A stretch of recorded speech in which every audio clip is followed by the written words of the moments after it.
महाराष्ट्र विधानसभा का युगल बज चुका है और पूरे महाराष्ट्र में बोरीवली की सीट अभी चर्चा में है। बोरीवली के पूर्व सांसद गोपाल शेट्टी, जो 3 बार नगर सेवक, 3 बार एमएलए और 2 बार एमपी रह चुके, उन्होंने अभी रेबेल होके अपक्ष करके अपनी उम्मीदवारी जाहिर की है। तो भारतीय जनता पार्टी की तरफ से बोरीवली विधानसभा के लिए संजय उपाध्याय को टिकट दी है। बोरीवली भाजपा का गढ़ है पिछले 30-35 साल से। पूरे मुंबई और महाराष्ट्र में बीजेपी के लिए सबसे सेफेस्ट सीट है तो वो बोरीवली है। यहाँ पे बीजेपी हाई कमान ने संजय उपाध्याय को उम्मीदवारी दी है। संजय जी मेरे साथ है। अभी एक जमाने में बचपन में अपने कॉलेज जीवन में न्यूज़पेपर वेंडर के रूप में काम करते थे। उनके पिताजी आरएसएस के साथ जुड़े थे। संजय जी 2 बार बनारस पीएम मोदी के प्रचार के लिए भी गए हैं। बहुत ही मंजे हुए राजनीतिज्ञ है। महाराष्ट्र प्रदेश के वो महामंत्री है और अभी आज नए साल के अगले दिन वो बोरीवली में अपने अलग अलग वार्ड में कार्यकर्ताओं के घर घर जा रहे। अभी हम एक कार्यकर्ता के घर पे हैं और संजय जी मेरे साथ है। संजय जी, आपका विश्वास न्यूज़ इंडिया में स्वागत है। नमस्कार। सबसे पहले ये बताइए कि बोरीवली में आप चुनाव में जीत जाएंगे तो बोरीवली के लिए आपके क्या प्लान है? विश्वास न्यूज के सभी दर्शकों को दीपावली की बहुत शुभकामनाएं। Thank you. Borivali Bharatiya Janata party के हमेशा साथ रहा है। बोरीवली हिंदू शांतिप्रिय लोगों का स्थान रहा है। बोरीवली की यह पहचान बनी रहे, बोरीवली का विकास हो और साथ साथ हिंदुत्व के प्रेमी जो बोरीवली में रह रहे हैं उनके लिए ये भाग, ये शहर ऐसा ही सुरक्षित रहे, इसकी चिंता करने का काम करूँगा। सामान्य मानवीय के जीवन में आवास, ट्रैफिक, रोड जैसे बुनियादी जो सुख सुविधाएं हैं, स्वास्थ्य को लेकर चिंता है, वो सारी एंगल में व्यवस्थाएं उचित हो, इसके लिए प्रयास करूंगा। संजय जी, आप अपने कॉलेज जीवन में आपके पिताजी आरएसएस में थे और मुझे पता चला कि आप साइकिल पे घूम के न्यूज़पेपर भी बांटते थे, बेचते थे और आप अभी एमएससी विथ फिजिक्स है, इतनी पढ़ाई की आपने, तो अपने बारे में अपने कुछ बताइए।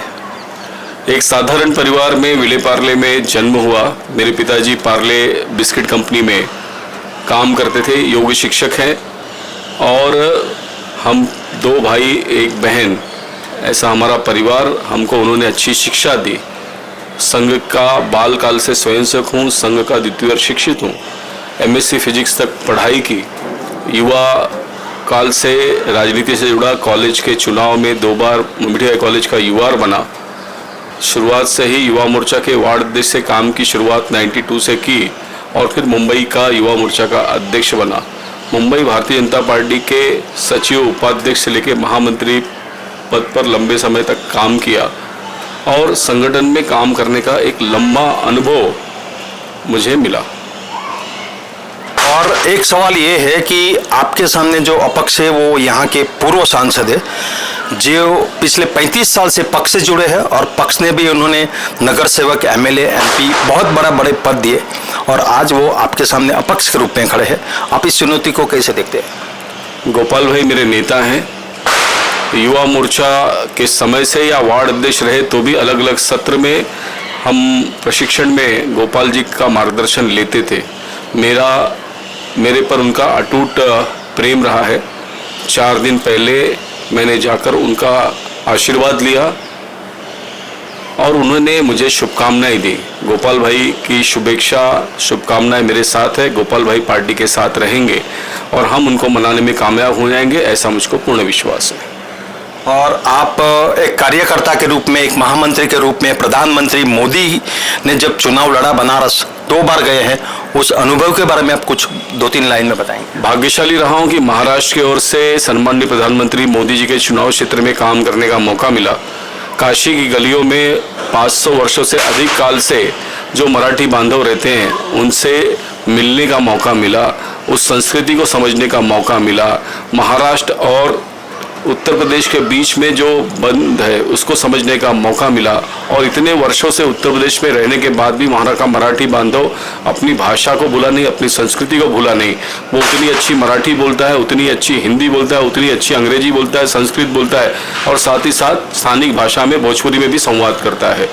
लेकिन अपने व्यंजन को नहीं भूला, अपनी संस्कृति को नहीं भूला, अपने महाराष्ट्र के रूट्स को नहीं भूला। महाराष्ट्र से और काशी जाने का यह परंपरा वर्षों पुराना है। यह सब जानने समझने का मौका मोदी जी के कारण मुझको बनारस में मिला।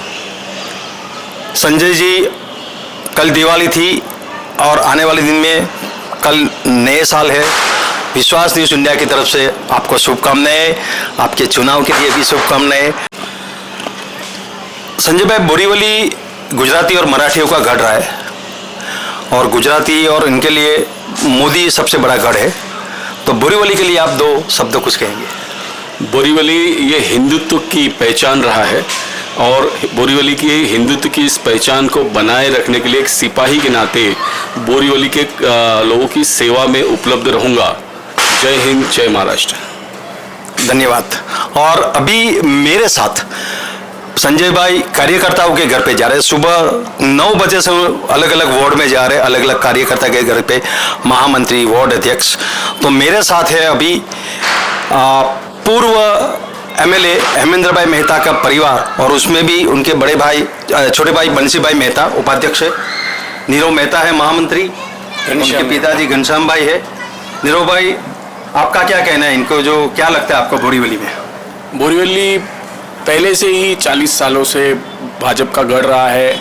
आरएसएस का जो यहाँ पर सब स्वयंसेवक यहाँ से बहुत सारे काम हिंदुत्व के माध्यम से सभी जगह पे हुआ है। और बोरीवली में हमें सिर्फ कमल को हम देखते हैं और कमल के चिन्ह पे ही हम मोहर लगाते हैं। मतलब बंसी भाई, आपको जो 40 साल से कमल यहाँ खिलता है और आप लोगों ने बहुत मेहनत की है, तो फिर से वापस कमल और जोर से खिलेगा, ऐसा आप मानते हैं? निश्चित है, बोरीवली में कमल ही खिलेगा। और अभी हम वार्ड नंबर 15 में है, जहाँ के सीनियर नगर सेवक प्रवीण भाई शाह मेरे साथ है। प्रवीण भाई, आप कुछ कहेंगे? नहीं, बीजेपी और कमल के पुरुष में कोई है ही नहीं, कुछ इधर मोदी जी है और कुछ नहीं है, कोई फिक्र करने की जरूरत नहीं है। मैंने ऐसा सुना है संजय जी की अमित भाई शाह ने वो भी शायद बोरीवली के प्रचार के लिए आ रहे हैं। 9 तारीख को बोरीवली के लोगों से मिलने के लिए हमारे देश के गृह मंत्री माननीय अमित भाई शाह बोरीवली आ रहे हैं। उनके स्वागत के लिए हम तैयार हैं। मतलब बोरीवली में जोर शोर से दिल्ली हाईकमान से लेके आम कार्यकर्ता, महामंत्री सब जुड़ गए हैं। अभी देखना है कि 20 नवंबर को मतदान होगा और 23 तारीख को रिजल्ट आएगा। और ये शो देखने के लिए आप सबका भी धन्यवाद। विश्वास न्यूज़ इंडिया, देवांशु देसाई।